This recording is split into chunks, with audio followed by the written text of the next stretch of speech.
If music be the food of love, play on.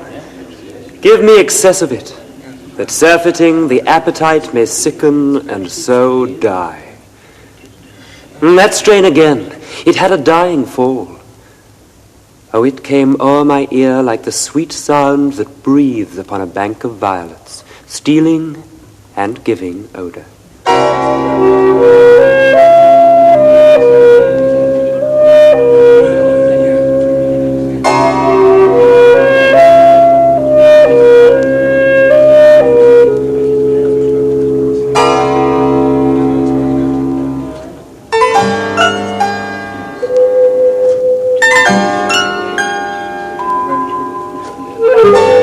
Enough, no more. 'Tis not so sweet now as it was before. Away, before me, to sweet beds of flowers. Love thoughts lie rich when canopied with bowers. Yes.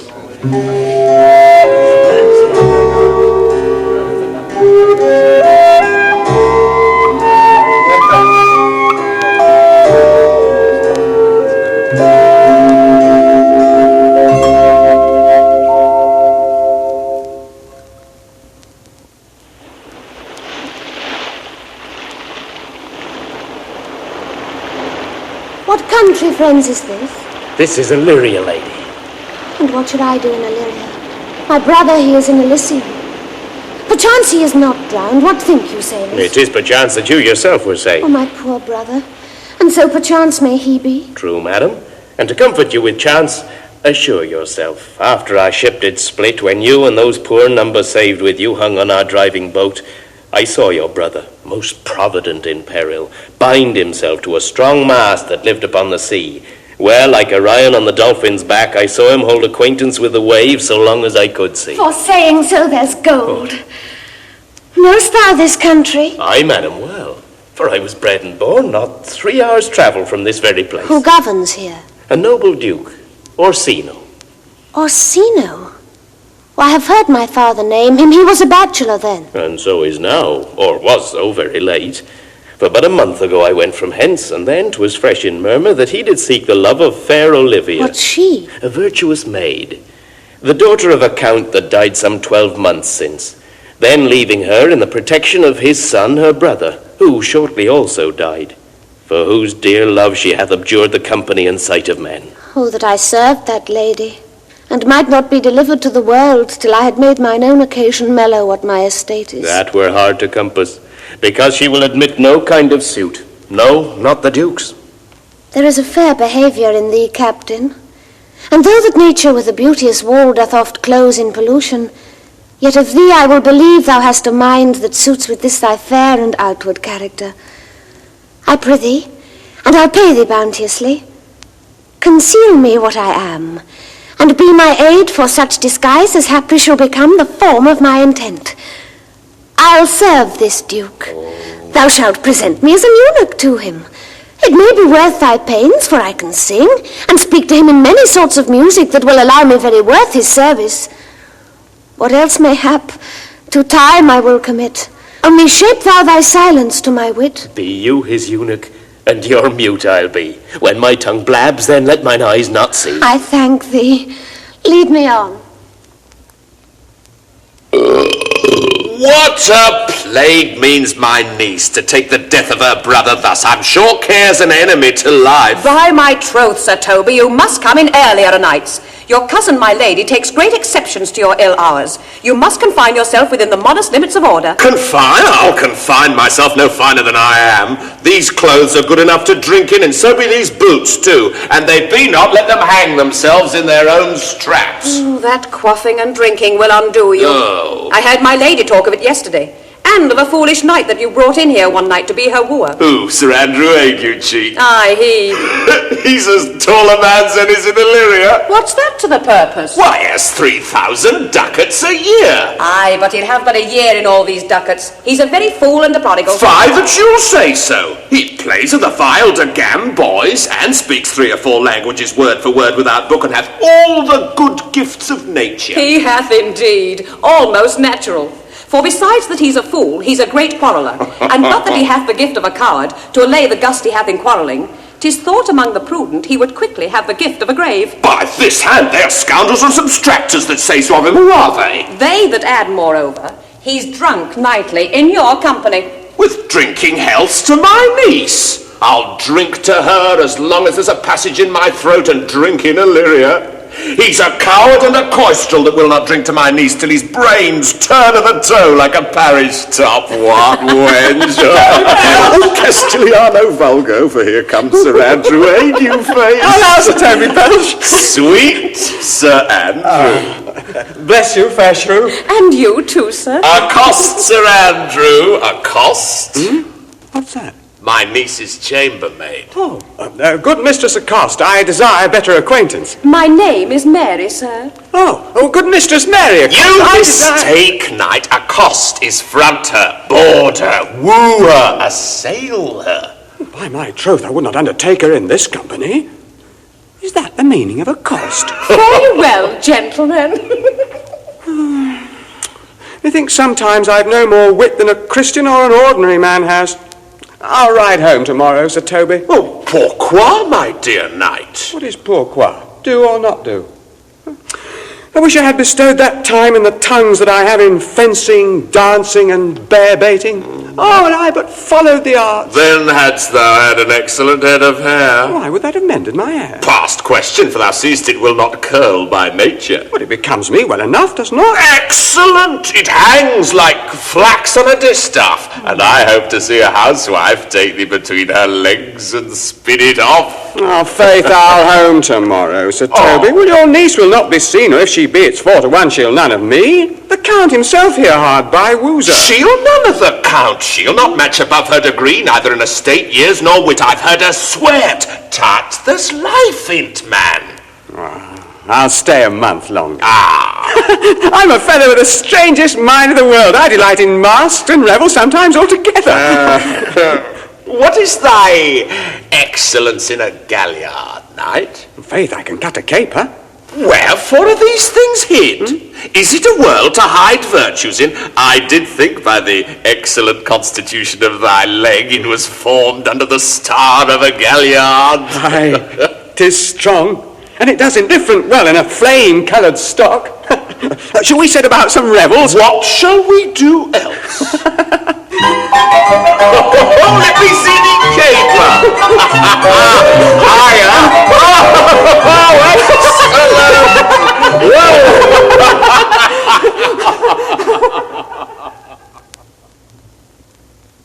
Cesario, thou know'st no less but all. I have unclasped to thee the book even of my secret soul. For when mine eyes did see Olivia first, methought she purged the air of pestilence. That instant was I turned into a heart, and my desires like fell and cruel hounds ere since pursue me.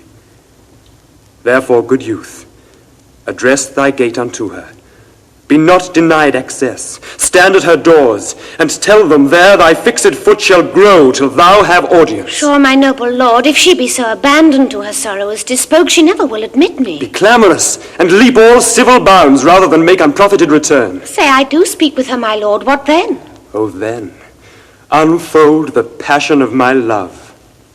She will attend it better in thy youth than in annuncios of more grave aspect. I think not so, my lord. Dear lad, believe it. For they shall yet belie thy happy years that say thou art a man. Diana's lip is not more smooth than Rubius. Thy small pipe is as the maiden's organ, shrill and sound, and all is semblative a woman's part. I know thy constellation is right apt for this affair. Prosper well in this, and thou shalt live as freely as thy lord, to call his fortunes thine. I'll do my best to woo your lady. Yet our barful strife, whoe'er I woo, myself would be his wife.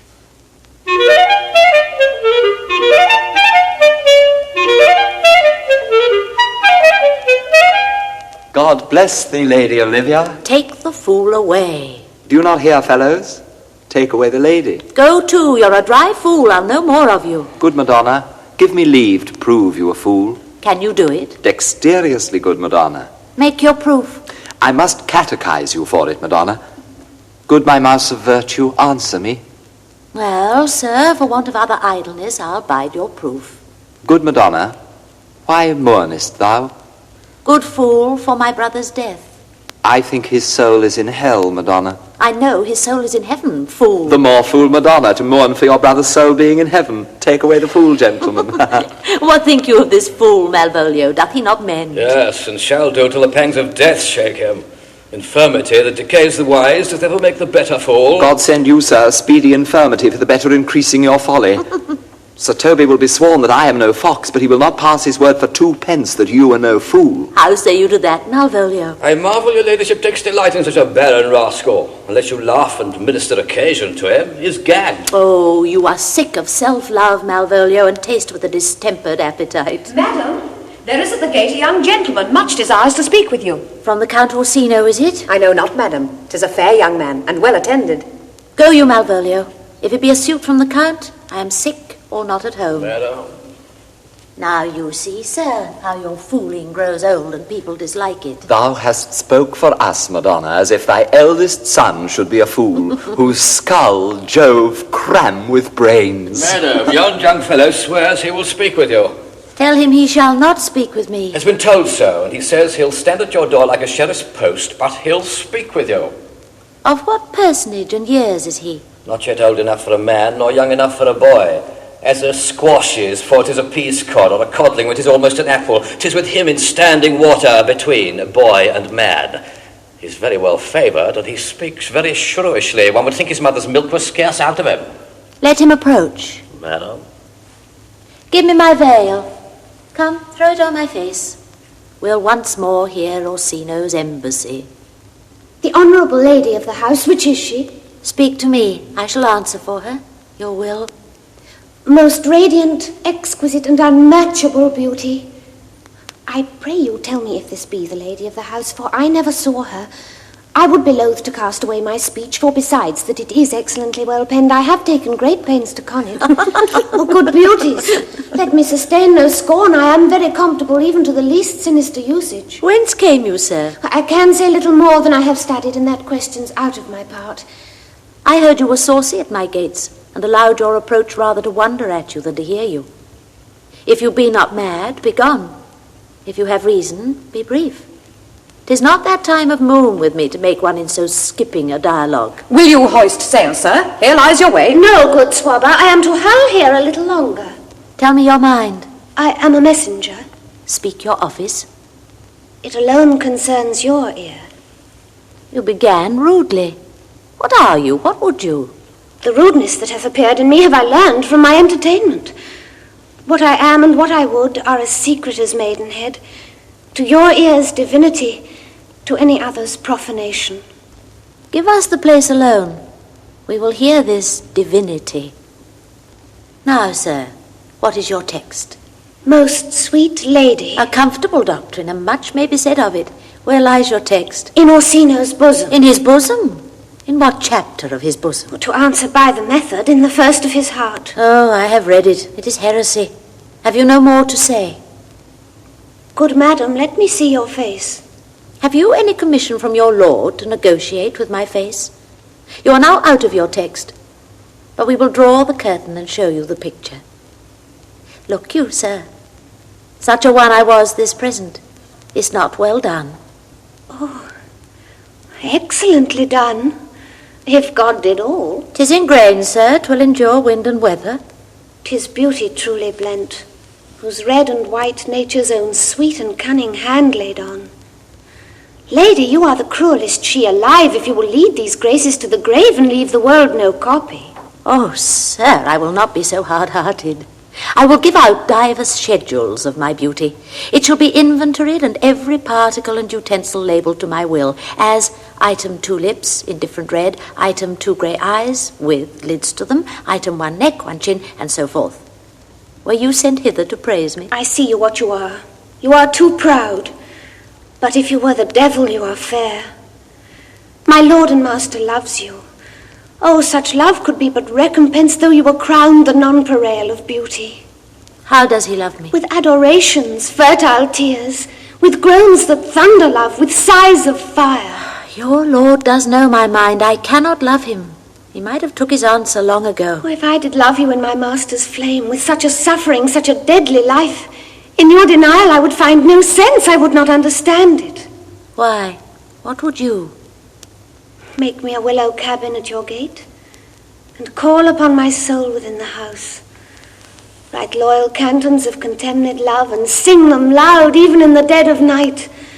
Halloo your name to the reverberate hills, and make the babbling gossip of the air cry out, Olivia. Oh, you should not rest between the elements of air and earth, but you should pity me. You might do much. What is your parentage? Above my fortunes, yet my state is well. I am a gentleman. Get you to your lord. I cannot love him. Let him send no more, unless, perchance, you come to me again to tell me how he takes it. Fare you well. I thank you for your pains. Spend this for me. I am no feed post, lady. Keep your purse. My master, not myself, lacks recompense. Love make his heart of flint that you shall love, and let your fervour, like my master's, be placed in contempt. Farewell, fair cruelty. What is your parentage? Above my fortunes, yet my state is well. I am a gentleman. I'll be sworn thou art. Thy tongue, thy face, thy limbs, actions, and spirit do give thee fivefold blazon. Not too fast. Soft, soft, unless the master were the man. How now? Even so quickly may one catch the plague. Methinks I feel this youth's perfections with an invisible and subtle stealth to creep in at mine eyes. Well, let it be. What ho, Malvolio? Yeah, madam, at your service. Run after that same peevish messenger, the county's man. He left this ring behind him, would I or not? Tell him I'll none of it. Madam, I will. I know not what, and fear to find mine eye too great a flatterer for my mind. Fate, show thy force. Ourselves we do not owe. What is decreed must be, and be this so.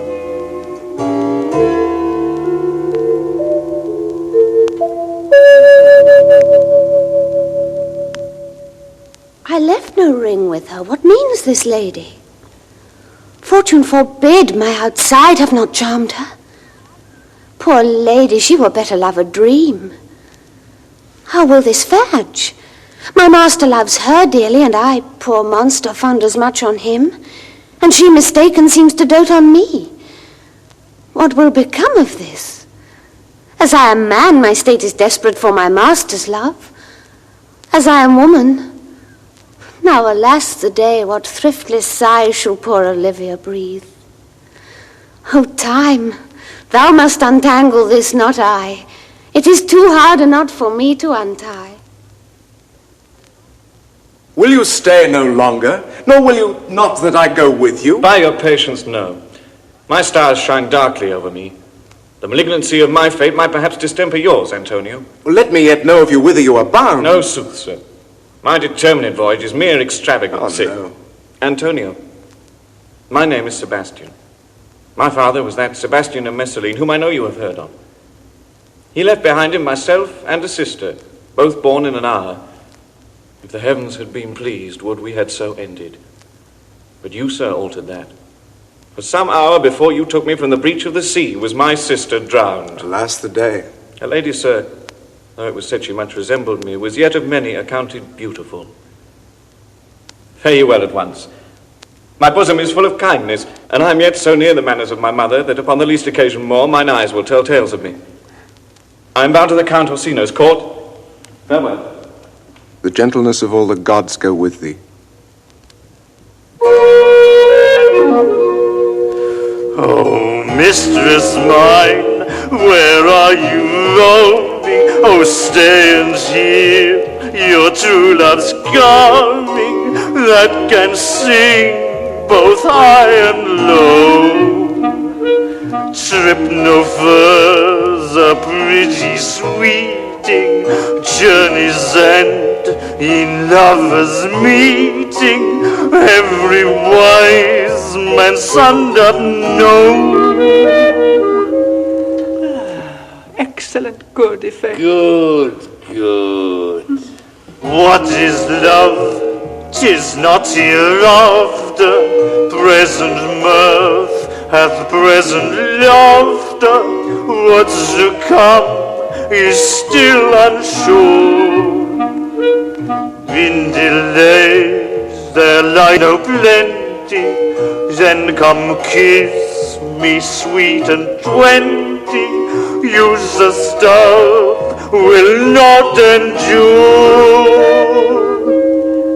A mellifluous voice as I am true knight. A contagious breath. Very sweet and contagious, i'faith. But shall we make the welkin dance indeed? Shall we rouse the night owl in a catch? And you love me, let's do it. Let our catch be thou knave. Come, begin. Thou knave, Thou knave, hold thy peace, hold thy peace, thou knave, hold thy peace, hold thy peace, thou knave, hold thy peace, hold thy peace. What a caterwauling do you keep here? If my lady have not called up her steward Malvolio and bid him turn you out of doors, never trust me.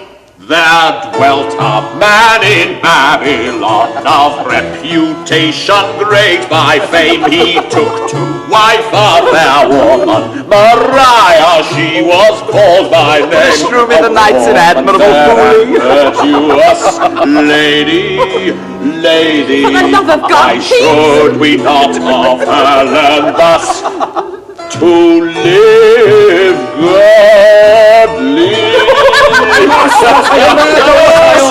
Take an alehouse in my lady's house. Is there no respect of place, persons, nor time in you? We did keep time, sir, in our catches. Snack up.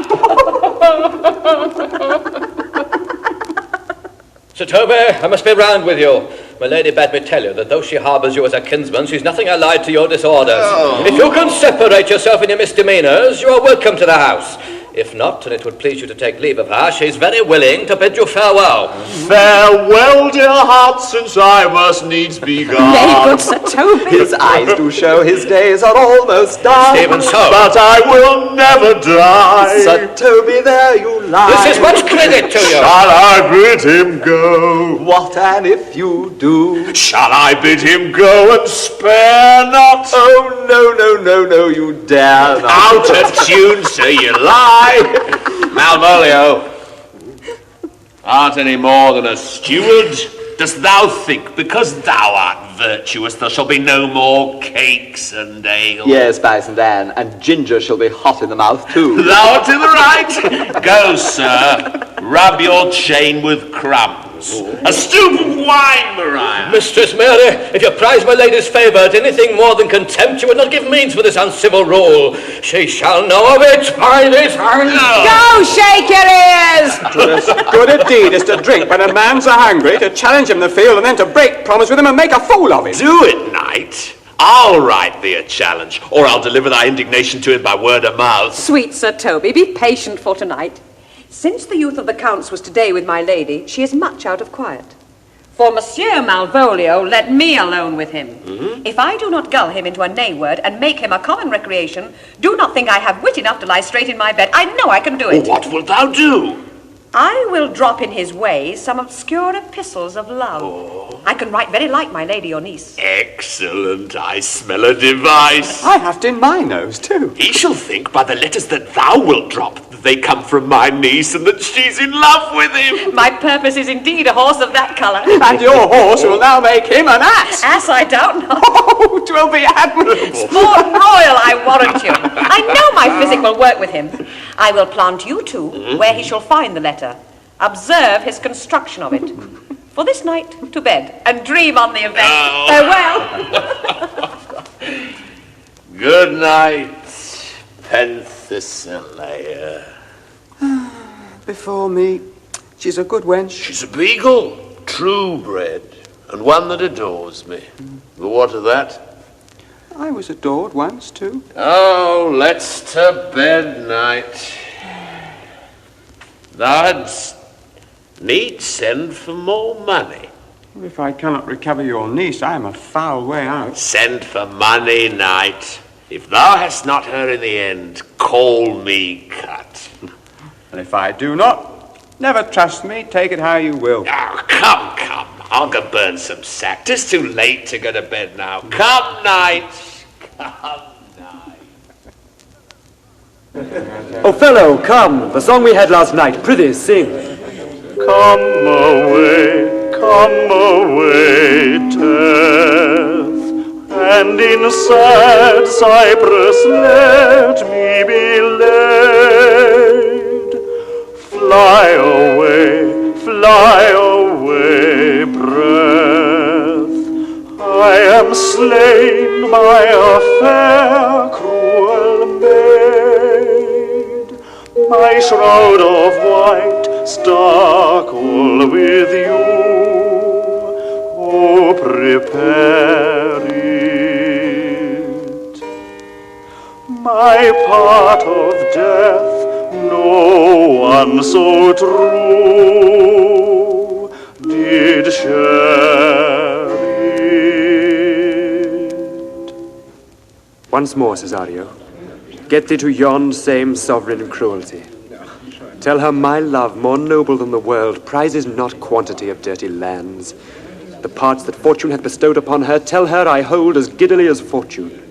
But 'tis that miracle and queen of gems that nature pranks her in attracts my soul. But if she cannot love you, sir. I cannot be so answered. Sooth, but you must. Say that some lady, as perhaps there is, hath for your love as great a pang of heart as you have for Olivia. You cannot love her, you tell her so. Must she not then be answered? There is no woman's sides can bide the beating of so strong a passion as love doth give my heart. Make no compare between that love a woman can bear me and that I owe Olivia. Aye, but I know. What dost thou know? Too well what love women to men may owe. In faith they are as true of heart as we. My father had a daughter loved a man, as it might be, perhaps. Were I a woman, I should your lordship. And what's her history? A blank, my lord. She never told her love, but let concealment, like a worm i' the bud, feed on her damask cheek. She pined in thought, and with a green and yellow melancholy she sat like patience on a monument, smiling at grief.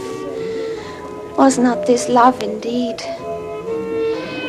We men may say more, swear more, but indeed our shows are more than will, for still we prove much in our vows, but little in our love. But died thy sister of her love, my boy?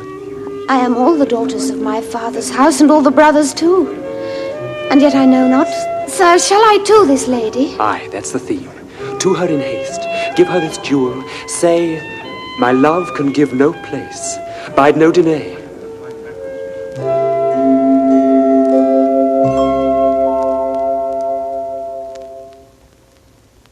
Oh, my metal of India. Get ye both into the box tree. Malvolio's coming down this walk. Oh. Observe him, for I know this letter will make a contemplative idiot of him.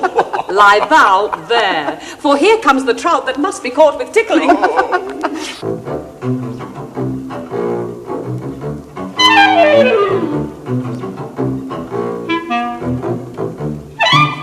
Fortune, all is fortune. Maria once told me my lady did affect me. Besides, she uses me with a more exalted respect than anyone else that follows her.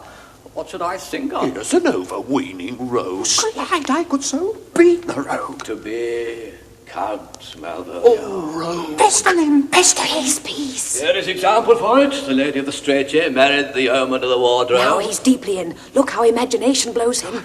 Having been 3 months married to her, sitting at my For a state, stone bow to hit him in the calling eye. my officers about me in my broad velvet gown, having come from a day bed where I have left Olivia sleeping. Fire and brimstone. And then to have the humour of state, telling them I know my place as I would they should do theirs, to ask for my kinsman, Toby. Bolts and shackles. 7 of my people, with an obedient start, make out for him.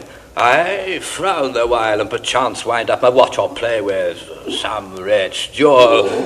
Toby approaches, curtsies there to me. Shall this fellow live? I extend my hand to him, thus quenching my familiar smile with an austere regard of control, saying, Cousin Toby, my fortunes having cast me on your knees, give me this prerogative of speech. What? You must amend your drunkenness. Don't scap! Besides, you waste the treasure of your time with a foolish knight. That's me, I warrant you. One Sir Andrew. I knew 'twas I. What employment have we here? Now is the woodcock near the gin? By my life, this is my lady's hand. These be her C's, her U's, and her T's, and thus makes she her great P's. It is, in contempt of question, her hand. Her C's, her U's, and her T's? Why that? To the unknown beloved, this and my good wishes. By your leave, wax. To whom should this be? Jove knows I love, but who? Lips do not move, no man must know. No man must know. If this should be thee, Malvolio. I may command where I adore, but silence like a Lucretian knife with bloodless stroke my heart doth gore. M-O-A-I doth sway my life. M-O-A-I doth sway my life. M. Malvolio. M-Y. That begins my name. M-O-A-I. Every one of these letters are in my name. Soft. Here follows prose. If this should fall into thy hand, revolve. In my stars I am above thee, but be not afraid of greatness. Some are born great, some achieve greatness, and some have greatness thrust upon them. Be opposite with a kinsman, surly with servants. Let thy tongue tang arguments of state. Put thyself into the trick of singularity. She thus advises thee that sighs for thee. Remember who commended thy yellow stockings and wished to see thee ever cross-gartered. I say, remember. Go to, thou art made if thou desirest to be so. If not, let me see thee a steward still. The fellow of servants are not worthy to touch fortune's fingers. Farewell, she that would alter services with thee, the fortunate unhappy. Daylight and champagne discovers not more. This is open. I will be proud. I will read politic authors. I will baffle Sir Toby. I will wash off gross acquaintance. I will be strange, stout, in yellow stockings and cross-gartered, even with the swiftness of putting on. Jove and my stars be praised. Here is yet a postscript.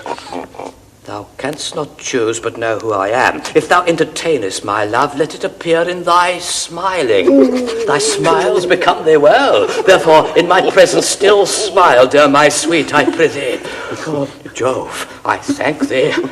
I will smile. I will do everything thou wilt have me.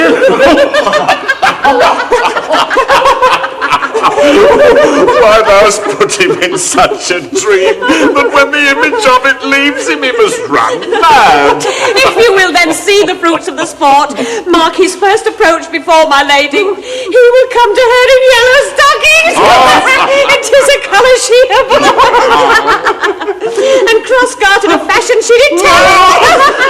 And he will smile upon her, which will now be so unsuitable to her disposition, being addicted to a melancholy as she is, that it cannot but turn him into a notable contempt. If you will see it, follow me. To the gates of town, thou most excellent devil of wit. I'll make one too.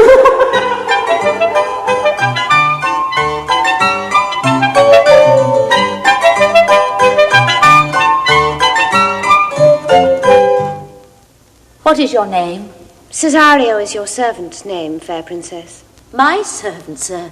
'Twas never merry world since lowly feigning was called compliment. Your servant to the Count Orsino youth. And he is yours, and his must needs be yours. Your servant's servant is your servant, madam. For him, I think not on him. For his thoughts would they were blanks rather than filled with me. Madam, I come to wet your gentle thoughts on his behalf. Oh, by your leave, I pray you. I bade you never speak again of him. But would you undertake another suit? I had rather hear you to solicit that than music from the spheres. Dear lady. Give me leave, beseech you.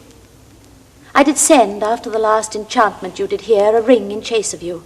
So did I abuse myself, my servant, and I fear me you. Under your hard construction must I sit, to force that on you in a shameful cunning which you knew none of yours. What might you think? Have you not set mine honour at the stake, and baited it with all the unmuzzled thoughts that tyrannous heart can think? To one of your receiving, enough is shown. A cypress, not a bosom, hides my heart. So let me hear you speak. I pity you. That's a degree to love. No, not agrees, for 'tis a vulgar proof that very oft we pity enemies. Why then, methinks 'tis time to smile again. O world, how apt the poor are to be proud. If one should be a prey, how much the better to fall before the lion than the wolf. The clock upbraids me with the waste of time. Be not afraid, good youth. I will not have you. And yet, when wit and youth is come to harvest, your wife is like to reap a proper man. There lies your way, due west. Then westward ho. Grace and good disposition attend your ladyship.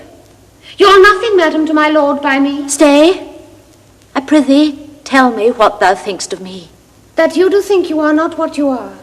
If I think so, I think the same of you. Then think you right, I am not what I am. I would you were as I would have you be. Would it be better, madam, than I am? I wish it might, for now I am your fool. Oh, what a deal of scorn looks beautiful in the contempt and anger of his lip. A murderous guilt shows not itself more soon than love that would seem hid. Love's night is noon. Cesario, by the roses of the spring, by maidhood, honour, truth, and everything, I love thee so, that maugre all thy pride, nor wit nor reason can my passion hide. Do not extort thy reasons from this clause, for that I woo, thou therefore hast no cause, but rather reason thus, with reason fetter. Love sought is good, but given unsought is better. By innocence I swear, and by my youth, I have one heart, one bosom, and one truth, and that no woman has. Nor never none shall mistress be of it, save I alone. And so adieu, good madam. Nevermore will I my master's tears to you deplore. Yet come again, for thou perhaps mayst move that heart which now abhors to like his love. No, faith, I'll not stay a jot longer. Thy reason, dear Venom, give thy reason. Nay, I saw your niece do more favours to the Count's serving man than ever she bestowed upon me. I saw it in the orchard. Did she see thee the while, old boy? Tell me that. As plain as I see you now. She did show favour to the youth in your sight only to exasperate you, to awake your dormouse valour, to put fire in your heart and brimstone in your liver. You should then have accosted her, and with some excellent jests, fire new from the mint, you should have banged the youth into dumbness. This was looked for at your hand, and this was balked. The double guilt of this opportunity you let time wash off, and you're now sailed into the north of my lady's opinion, where you will hang like an icicle on a Dutchman's beard, unless you do redeem it by some laudable attempt, either of valour or policy. Be anyway, it must be with valour, for policy I hate. Why, then, build me thy fortunes upon the basis of valour. Challenge me, the Count's youth, to fight. Will you bear me a challenge to it? Go, write it in a martial hand. Be cursed and brief, 'tis no matter how witty, so it be eloquent and full of invention. Go about it. Let there be gall enough in thy ink, though thou write with a goose pen. No matter about it. I would not by my will have troubled you, but since you make a pleasure of your pains, I will no further chide you. I could not stay behind you, Sebastian. My kind Antonio, I can no other answer make but thanks. What's to do? Shall we go see the relics of this town? Tomorrow, sir. Best first go see your lodging. I am not weary, and 'tis long tonight. I pray you let us satisfy our eyes with the memorials and things of fame that do renown this city. Would you pardon me? I do not without danger walk these streets. Once in a sea fight gainst the Count his galleys, I did some service, of such note indeed, that were I ta'en here, it would scarce be answered. Do not then walk too open. It doth not fit me. Hold, sir, here's my purse. In the south suburbs, at the Elephant is best to lodge. Why, aye, your purse. Haply your eye shall light upon some toy you have some desire to purchase, and your store, I think, is not for idle I'll markets, be sir. your purse bearer and leave you for an hour. To the Elephant? I do remember. Where is Malvolio? He is sad and civil, and suits well for a servant with my fortunes. Where is Malvolio? He's coming, madam, but in very strange manner. He is sure possessed, madam. Why, what's the matter? Does he rave? No, madam. He does nothing but smile. Your ladyship were best to have some guard about you if he come. For sure, the man is tainted in his wits. Go, call him hither. I am as mad as he, if sad and merry madness equal be. Malvolio.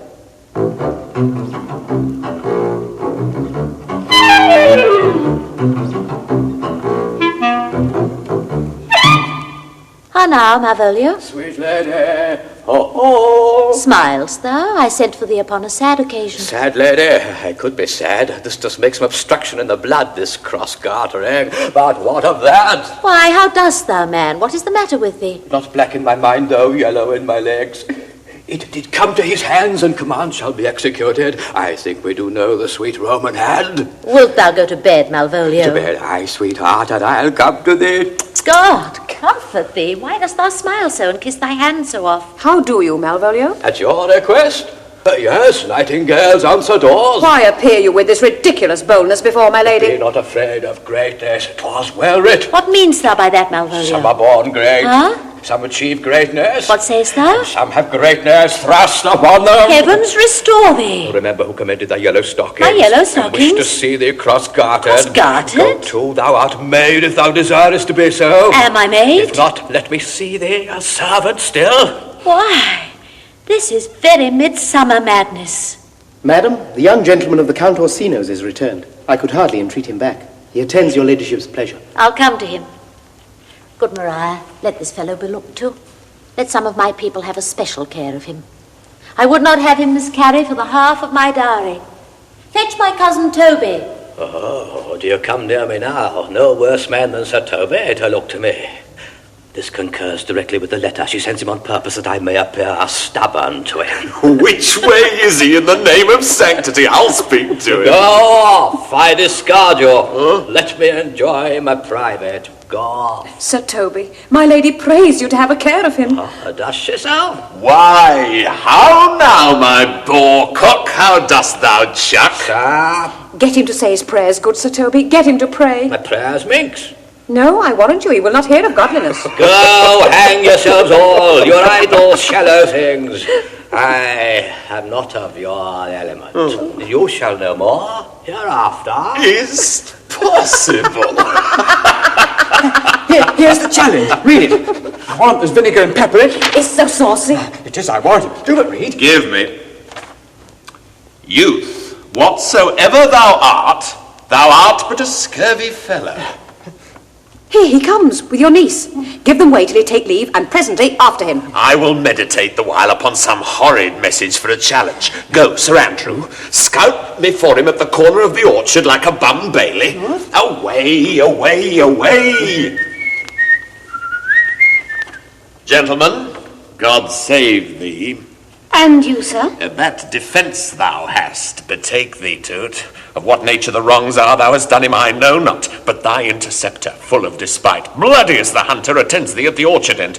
Dismount thy tuck, be yare in thy preparation, for thy assailant is quick, skilful, and deadly. You mistake, sir. I am sure no man hath any quarrel with me. You'll find it otherwise, I assure you. Therefore, if you hold your life at any price, betake you to your guard, for your opposite hath in him what youth, strength, skill, and wrath can furnish man withal. I pray you, sir, what is he? He is knight, but he is a devil in private brawl. Souls and bodies hath he divorced 3, and his incensement at this moment is so implacable that satisfaction can be none but by pangs of deaths and sepulchre. I am no fighter. I beseech you do me this courteous office as to know of the knight what my offence to him is. It is something of my negligence, nothing of my purpose. I will do so.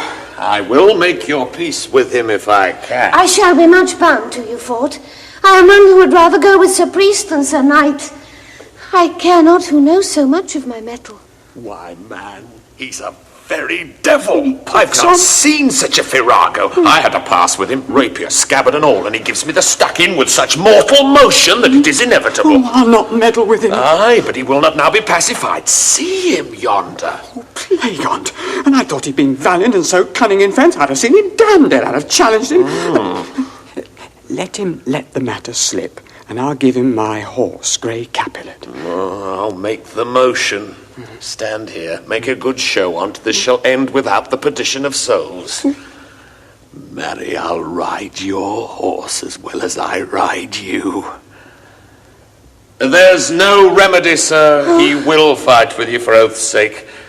Marry, he hath better bethought him of his quarrel, and he finds that now scarce to be worth talking of. He protests he will not hurt you. Pray God defend me. Come, Sir Andrew, there's no remedy. The gentleman will, for his honour's sake, have one bout with you. But he has promised me, as he's a gentleman and a soldier, he will not hurt you. Come on, to it. Pray God he keep his oath. I do assure you, 'tis against my will. Put up your sword. If this young gentleman have done offence, I take the fault on me. If you offend him, I for him defy you. You, sir? Why, what are you? Nay, if you be an undertaker, I am for you. Good Sir Toby, hold! Here come the officers. I'll be with you anon! Antonio, I arrest thee at the suit of Count Orsino. You do mistake me, sir. No, sir, no jot. I know your favour well. I must obey. This comes with seeking you. But there's no remedy. I shall answer it. What will you do now my necessity makes me to ask you for my purse? You stand amazed, but be of comfort. Come, sir, away. I must entreat you of some of that money. What money, sir? Will you deny me now? Do not tempt my misery, lest that it make me so unsound a man as to upbraid you with those kindnesses that I have done for you. I know of none, nor know I you by voice or any feature. Come, sir, I pray you, go. Let me speak a little. This youth that you see here, I snatched one half out of the jaws of death. Thou hast, Sebastian, done good feature shame. The man grows mad. Away with him. Come, sir. Lead me on. He named Sebastian. I my brother know, yet living in my glass. Even such and so in favour was my brother. And he went still in this fashion, colour, ornament, for him I imitate. Oh, if it prove, tempests are kind and salt waves fresh in love.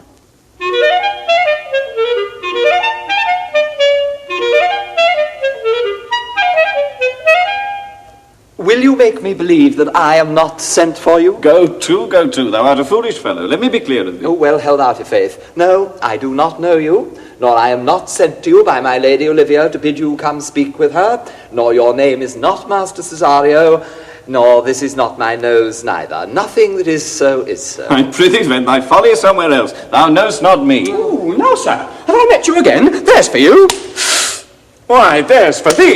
And there. All the people mad. Hold, sir. This will I tell my lady straight.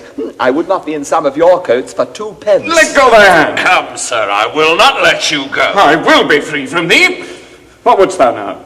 If thou darest tempt me further, draw thy sword. What? Nay, then I must have an ounce or two of this malapert blood from you. Hold! Toby, on thy life I charge thee, hold! Oh, man. Will it be ever thus? Ungracious wretch, fit for the mountains and barbarous caves, when manners ne'er were preached, out of my sight. Be not offended, dear Cesario. Rudeby, be gone. I prithee, gentle friend, let thy fair wisdom, not thy passion, sway in this uncivil and unjust extent against thy peace. Go with me to my house, and hear thou there how many fruitless pranks this ruffian hath botched up, that thou thereby mayst smile at this. Thou shalt not choose, but go, do not deny. Beshrew his soul for me. He started one poor heart of mine in thee. What relish is in this? How runs the stream? Or I am mad, or else this is a dream. Let fancy still my sense in Lethe steep. If it be thus to dream, still let me sleep. Nay, come, I prithee. Would thou'dst be ruled by me? Madam, I will. Oh, say so, and so be.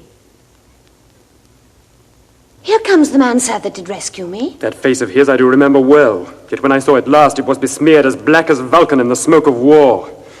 Notable pirate, thou saltwater thief, what foolish boldness brought thee to their mercies, whom thou in terms so bloody and so dear hast made thine enemies? Antonio never yet was thief or pirate, though I confess on base and ground enough, Orsino's enemy. A witchcraft drew me hither. That most ingrateful boy there by your side, from the rude seas enraged and foamy mouthed did I redeem. For his sake did I expose myself pure for his love into the danger of this adverse town. How can this be?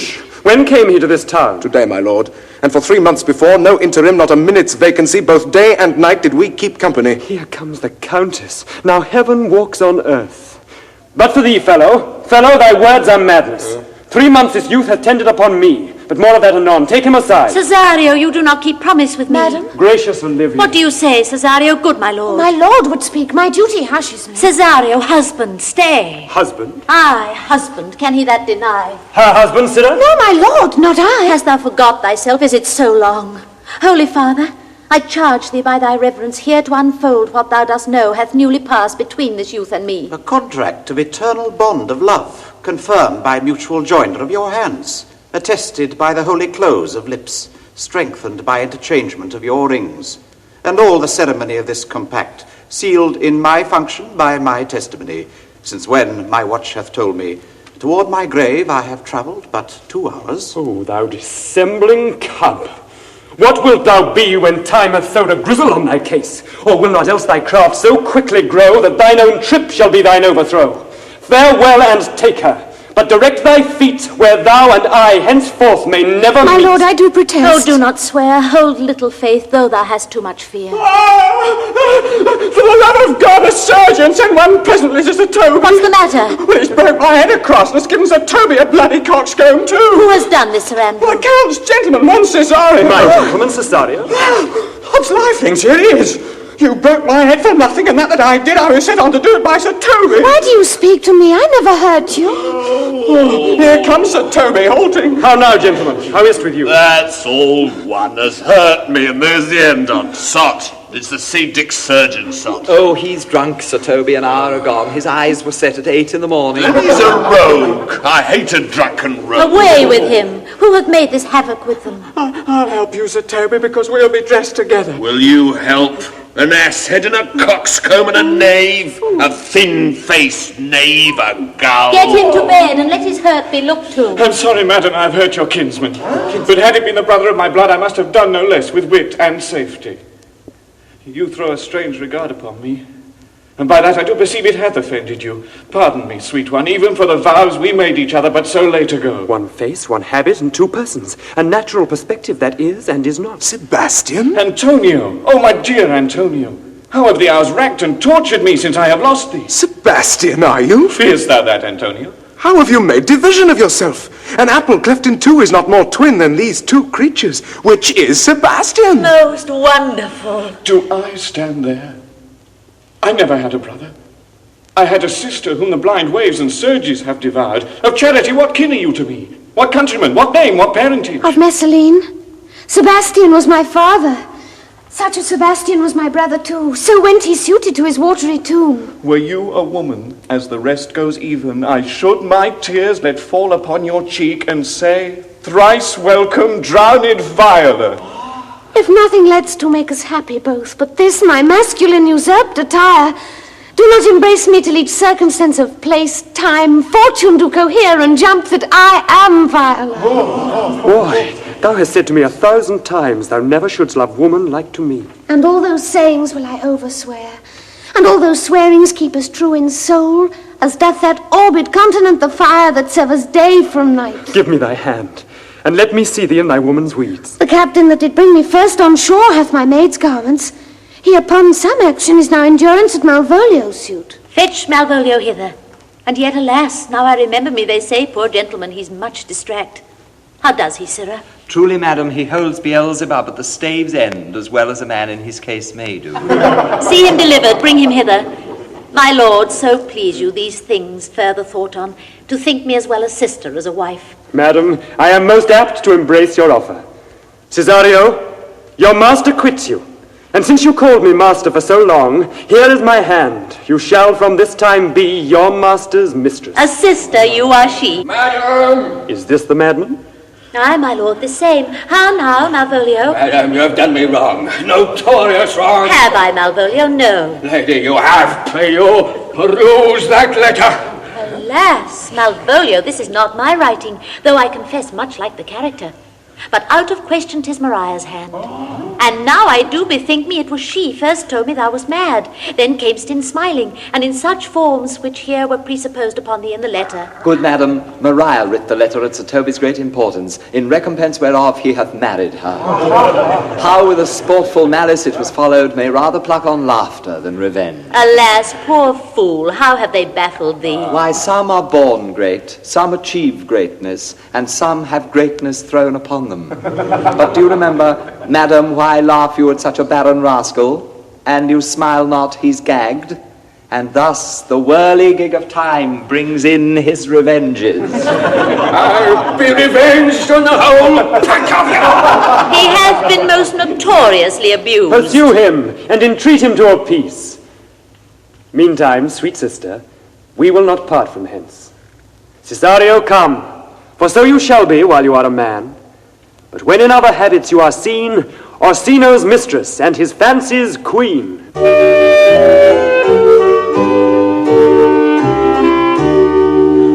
When that I was a little tiny boy, with hey-ho, the wind and the rain, a foolish thing was but a toy, for the rain it raineth every day.